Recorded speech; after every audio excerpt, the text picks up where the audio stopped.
Hi everybody, thanks so much for joining me on my channel. My name is Chris with Kristen's Crafts, and today I am bringing you the fifth of our process videos for the June Build-A-Page series. This has been filmed since before 4th of July, and I'm just now getting a chance to do the voiceover, so I do apologize for that, and hopefully I remember all the details, but I'm happy to get it done. I did also make a bonus layout, so I will try and do the voiceover today for that and get that out tomorrow. So the first thing I'm going to do is take this yellow and black gingham paper, and I'm going to go ahead and cut the inside out. And I'm going to use this tone-on-tone yellow paper as kind of my background.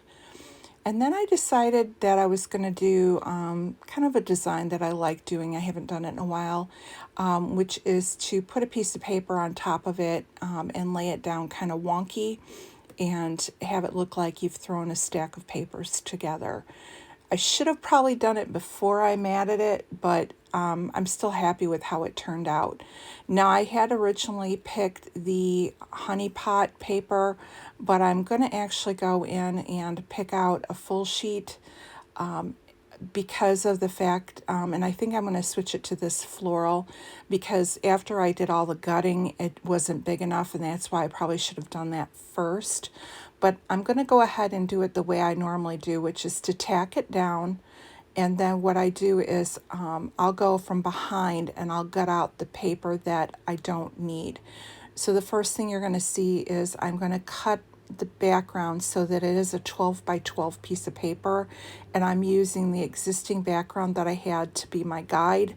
And now I'm going to go in and I'm going to gut the backing of this paper so that I can use it on something else. I mean, it's a big enough piece that I can mat a photo with it or do something else with it and not waste that paper. So from the back side, it doesn't look very pretty, but from the front, you can't tell. And so then I'm going to take the black solid paper from the Echo Park Solids kit, and I'm going to go ahead and mat the two photos. Now, I did think about using a different color and decided to just go ahead with the black that I pulled out.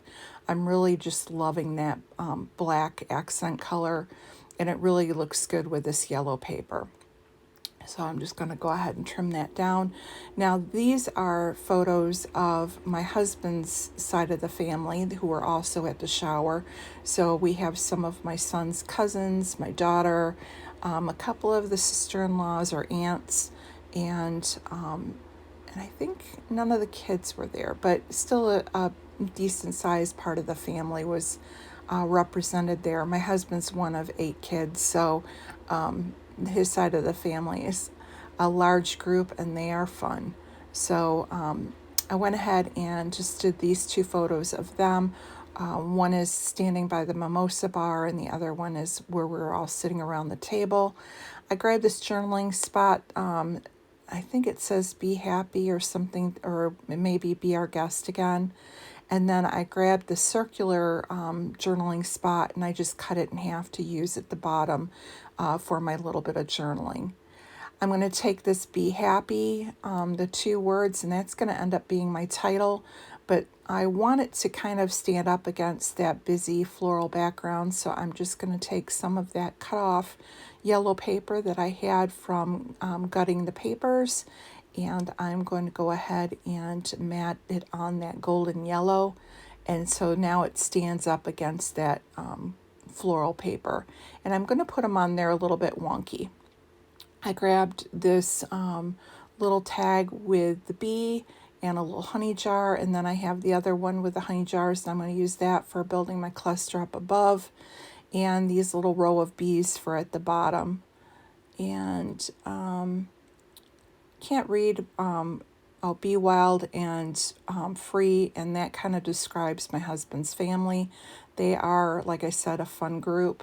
And then I'm going to grab this little circular element and just kind of layer that in and just kind of trying to fit everything in as best I can. And once I'm happy with how they look, I'm just going to start gluing them down. So here I'm not sure what the one, I think it's again another be happy. Here's the little honey jars, And then that's a little jar of honey that I'll stick up there. And just varying the sizes and making sure everything that needs to be popped off on a colored paper is so they stand up. This layout really only took like 15 minutes in total, I think. It was very, very quick. Once you start going with these, especially when you're using the same collection, I think the hardest thing is just coming up with a new design. And I recycle some of the old, the old ones over and over. So again, having the wonky paper is one of the designs that I'll reuse over. Stacking photos is something I'll use over, varying the number of photos I have. And when you put them all into the book, when you change them up with the different papers, the different embellishments, you really can't tell that you've recycled designs. So here's some close-ups for you. Again, thank you so much for stopping by, and I will be back again tomorrow with our bonus layout. Thanks and have a great day.